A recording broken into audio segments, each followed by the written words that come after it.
1 in 133 people suffer with celiac disease, but many people don't know that they have that, and they can go on for years without getting it diagnosed. Joining us now is Dr. Melissa Varengia of Atlantic Gastro. That is really amazing to me that people actually suffer with celiac, but they don't know what it is. What are some of the symptoms? So the symptoms of celiac for most patients include change in bowel habits. They have a lot of diarrhea, abdominal pain, weight loss. Some people may develop a rash. Problems with infertility, so women can't get pregnant. That's a big one. Now, you treat people with celiac disease, but it's interesting, and I didn't know this, you just told me, that you have celiac disease as well. Yes, I was diagnosed in college, and I really feel for a lot of my patients when they come see me, because I went for about 5 years without being diagnosed. A lot of people, I think, label it as irritable bowel, or related to anxiety, things like that. But now it's so easy to diagnose celiac based on blood work, and if that's positive, an upper endoscopy. But some patients never make their way to gastroenterology from their primary doctor. So if you have any of those issues, of course, get to your gastroenterologist. Yes, definitely. Very important to do that. But how can it be treated? So the only treatment right now is a gluten-free diet.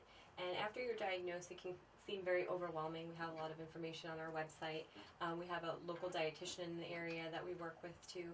We really need to sit down and have at least an hour visit for the first time that you talk with a nutritionist or a dietitian. Right, to really figure out how you're going to go gluten-free. And there's also something that is called gluten intolerance, correct? What is that? So gluten intolerance is different from celiac because celiac is more considered an autoimmune disease. So the body is actually causing inflammation when it responds to gluten in their diet. People with gluten intolerance feel better when they eliminate it from their diet. But they don't have inflammatory changes. But either way, if they're looking to do a gluten-free diet, you really should sit down with a professional and discuss how you're going to go about that. And there's many gluten-free foods out in the market today. Yes, it's a little bit easier now. Every third Tuesday of the month on Fire Road, we have a celiac disease and gluten intolerance group. It's free to the public. Everyone's welcome to join. Lots of free samples. I go there every month, so I love meeting all the new people. That's great. That's great. You join your own meeting. I love that. Well, you must be able to relate to your patients since you have it as well. So that's a very interesting combination. So thank you very much for joining us, Dr. Melissa Varengia. You're listening to Living Well with Robin Stoloff on Light Rock 96.9 WFPG.